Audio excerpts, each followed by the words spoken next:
going against each other. They'll run a 40-yard dash. Whoever finishes first advances. And initially, they were going to pay out $10,000 a win. And so you'd have the opportunity to win, potentially, almost $100,000 if you keep winning your way through it. As they've added more players, people I've talked to say now they're not so sure that they'll get $10,000 a win. But the whole purse is supposed to be close to $1 million. And so I'm trying to think of where this is taking place. I just wrote about it the other day. I can't remember what city it's. Oh, it's down in Florida, Sunrise, Florida. Oh, okay. But I think it's near Miami, and that's where their arena is. That's where their concert and hockey arena is. Yep. So it's called something like 40 yards to gold or something like that. And then eventually they'll have a defensive winner and an offensive winner, and those two will go against each other. I talked to Trey Waynes about it today. He said, hey, why not? I'm not doing anything then. Go down and compete against some of the guys that he knows.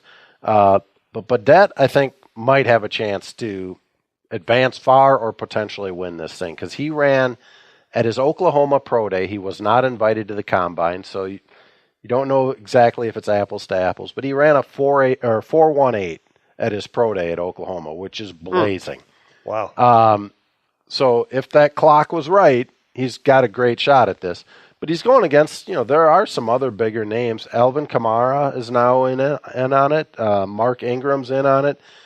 I think Ted Ginn was kind of the impetus behind it and probably one of the guys that's originally started to organize this. And obviously he's known for his speed too.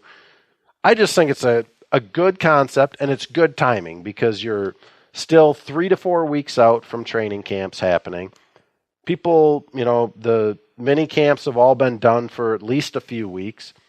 People might be interested in just seeing what goes on there. So I just thought it was interesting with 2 Vikings in there among 24 guys at this point. Absolutely. Let's do one more topic. Thanks to Twill Media and at Galleria, twillmn.com, TWILL on Instagram. Get a good look at all their clothes. I wear a lot of the Stenstrom and Johnny O and Brax stuff. Check out Tony Hoaglund, your State Farm agent in Champlin, Hoaglund.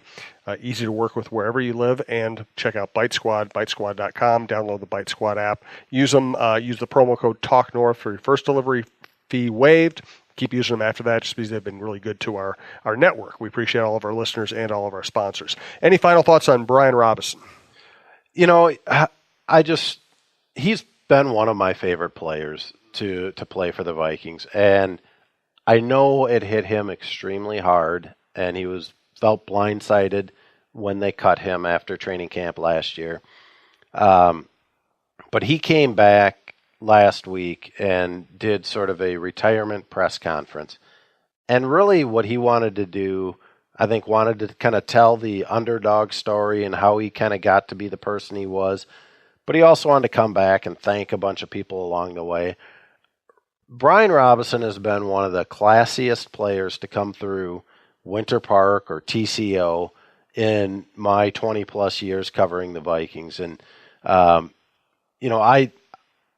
I'm not going to get into the business end of it because that's totally the Vikings' decision to say, hey, we've got a good young defensive lineman. Robison's kind of coming to the end of his career. Let's make this move now.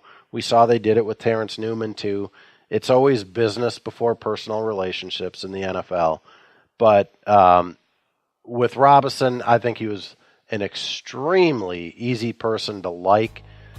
He invited neighbors from Savage, where he lived, to this press conference. And I just think for, one final time, it's good to throw a shout-out Robison's way for all the years not only on the field, but what a great guy he was off the field.